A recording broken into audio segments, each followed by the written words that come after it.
Dans cette vidéo, je vais vous montrer comment rendre les dents blanches. Et oui, aujourd'hui, je me transforme en youtubeuse beauté maquillage, mais sur Photoshop. J'ai un gros souci, moi, c'est que mes dents ne sont pas blanches. Après, on a chacun une couleur de dents.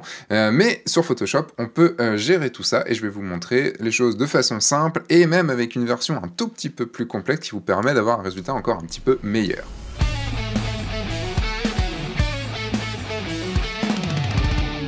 Bonjour, je suis Sébastien Roignan et vous êtes bien sur un nouvel épisode de F1CAD, retour aux sources, retour à Photoshop, parce que en cette période de confinement, j'avais envie de faire des vidéos sur Photoshop, et des petites vidéos comme ça qui vont vous expliquer des petits points de Photoshop, mais qui sont très très importants quand on fait du portrait ou autre, pour vos clients, ou juste pour vous, bien sûr. Je prends donc cette photo-ci, on va faire les choses extrêmement simples, puisque on va prendre ici un calque. On va commencer par rajouter un calque de réglage teinte saturation. Vous pouvez passer par ici pour trouver, mais comme ça coupe dans la vidéo, j'ai dit que je passais par à côté, si vous voyez ce que je veux dire.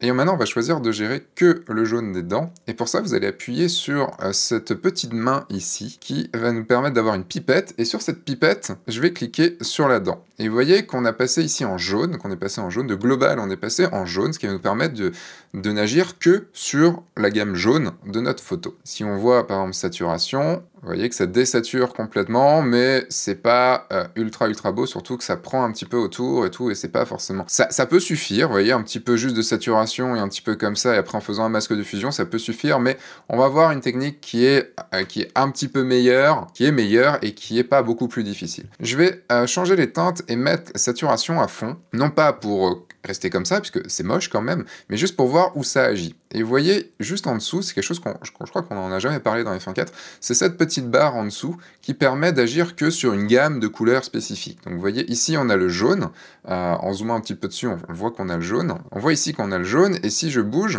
vous voyez qu'on va agir sur d'autres couleurs, et ça fait wow, quelque chose de supra-psychédélique. Donc, l'idée, en fait, c'est que ça ne s'affiche en le bougeant ici, en cliquant sur la partie plus claire, c'est de venir agir que sur les dents. Et vous voyez, on a quelque chose qui est pas trop mal. On peut agir, vous voyez les petites barres sur les côtés, on peut agir pour augmenter ou diminuer l'endroit où ça agit, enfin donc la zone où ça agit. Donc là on va dire hop, comme ça. Mais si on zoome dedans, on voit que c'est pas ultra beau, que entre la dent et la gencive, c'est pas forcément ultra beau. Donc on va continuer à travailler un petit peu ce masque.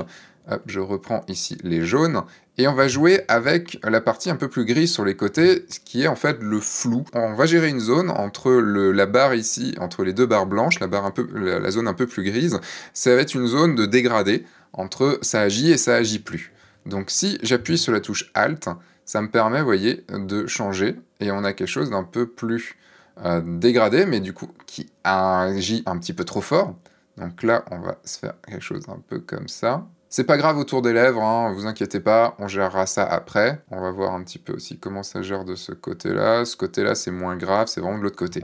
Voilà, donc là, on est pas mal, et on va pouvoir revenir à 0 et gérer une teinte, gérer surtout une saturation. La teinte, on s'en fout un petit peu, c'est surtout la saturation. Et vous voyez ici, on a un petit quand même souci sur le côté, on voit que c'est pas forcément très beau, donc on va faire en sorte que ça agisse un peu moins. Vous voyez, ça continue à agir sur les dents, ok, très bien.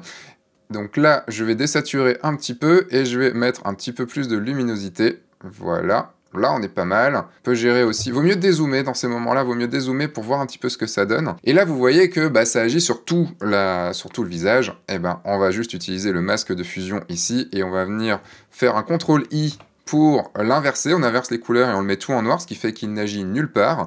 Et je vais venir, avec une brush, peindre en blanc. Donc ici, vous pouvez appuyer sur D pour revenir sur du blanc et du noir, et X pour changer l'un à l'autre. J'appuie sur du blanc, et l'idée, c'est de venir juste peindre. Il n'y a pas besoin d'être précis, vu ce qu'on a fait juste avant au niveau du masque. Et je rezoome dedans, et là, je vais pouvoir repartir ici, en me remettant sur du jaune, et en gérant, hop, quelque chose comme ça. Et là, si on fait l'avant-après, vous voyez qu'en quelques clics, ça a plutôt bien fonctionné. Alors ça, c'était la base. On va pouvoir aller un petit peu plus loin en augmentant la luminosité dans les sombres et en augmentant aussi la luminosité dans les traits clairs des dents. Mais pour ça, il va falloir faire une chose. On va devoir faire un détourage des dents. Donc, c'est pour ça que c'est une version un petit peu plus fastidieuse. On aurait pu le faire de base et ne pas avoir besoin de ce que je vous ai montré avant là où ça agissait, mais on va gérer comme ça maintenant. J'ai créé un nouveau groupe ici, et je vais venir prendre mon lasso, le lasso qui est juste là, le L, et je vais venir peindre, enfin pas peindre, mais prendre ici, là-dedans. Ne vous embêtez pas, c'est pas grave si c'est un peu mal fait, c'est pas grave si je déborde un peu, je pourrais toujours modifier ça. Je vais enlever, avec la touche Alt, vous pouvez enlever certaines parties, comme ça, là, et vous pouvez en rajouter avec la touche Shift, si vous en avez oublié. Et là, par exemple, pour les lèvres, il y a d'autres techniques que vous pouvez évidemment faire. Et on va pouvoir maintenant appliquer un masque de fusion en appuyant ici sur masque de fusion. Je vais pouvoir maintenant créer un calque courbe, ici. Et ce calque courbe, je vais augmenter la luminosité. Et vous voyez, c'est très moche. C'est pas grave, c'est juste pour vous montrer. Et maintenant, on va le faire agir que sur les endroits plus sombres. Pour ça, je vais double-cliquer juste à côté de courbe. Et je vais rentrer sur les styles de calque. Pour les styles de calque, je vais gérer ici, et je vais gérer le calque du dessous.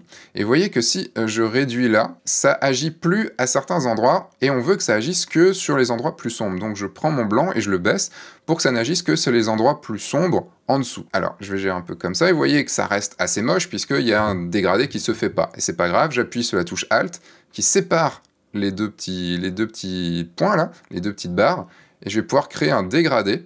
Alors, ce dégradé, il va arriver ici, comme ça. Et après, je vais gérer l'opacité. Et je vais mettre moins d'opacité. Un peu comme ça. J'ai plus que là à faire OK. Et maintenant, je veux regarder l'avant-après quand même. Vous voyez que ça éclaircit un tout petit peu les choses. On voit qu'on a des petits endroits de calque qui sont pas forcément très bons, mais c'est pas très grave. Je vais quand même mettre un petit peu moins d'opacité comme ça. Plus après... je crée une sélection juste autour de mes dents avec la touche M. Je crée un nouveau calque et je viens le mettre en blanc avec Alt Retour si j'ai bien le blanc sélectionné ici. C'est toujours très moche, bien sûr, c'est pas grave.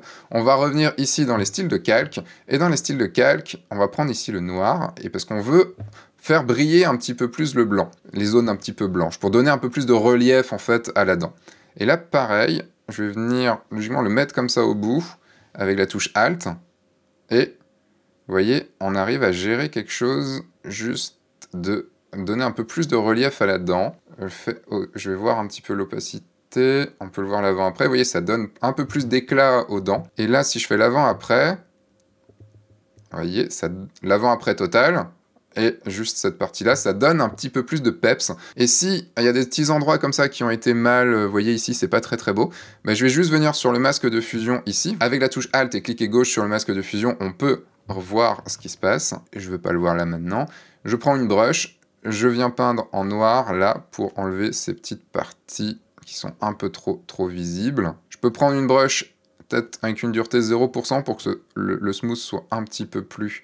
enfin, que le dégradé soit plus fort et donc que le changement soit moins brutal et donc moins visible. Et voilà, on a des dents blanches. On pourrait même après augmenter, on peut se dire même qu'on va venir augmenter si c'est pas assez, qu'on va venir dans les jaunes comme ça, augmenter un petit peu la luminosité, c'est un peu à vous de voir. On peut y aller un peu plus fort comme ça, et puis après gérer sur l'opacité totale pour faire quelque chose. Faites attention de ne pas avoir les dents trop blanches quand même, parce que c'est vraiment, ça fait vraiment bizarre. L'avant-après, donc l'avant-après, la version simple, et la version un peu plus complexe, vous voyez, hop, comme ça. C'est facile, vous pouvez le faire en quelques clics si vous le souhaitez, et ça fait pas de mal quand c'est pas très beau sur un portrait. Après, ne les rendez pas extrêmement blanches non plus, ça ne sert à rien, c'est pas très beau, peut-être juste un petit peu moins jaune, ça dépend aussi de la lumière, si vous avez une lumière qui est plus jaune à côté, ça accentue évidemment, donc il y a plein de raisons à le faire. Voilà, j'espère que cette vidéo vous aura plu, vous aura apporté des choses, n'hésitez pas à vous abonner par ici, et puis dans la description, vous pouvez récupérer aussi une vidéo gratuite, une formation gratuite sur Photoshop, et puis voilà, suivre toutes les autres vidéos de F1.4. Je vous fais des bisous, je vous dis dans 2 semaines, là j'enregistre en période de confinement, donc sortez de votre zone de confort, faites des photos et surtout, amusez-vous. Au revoir.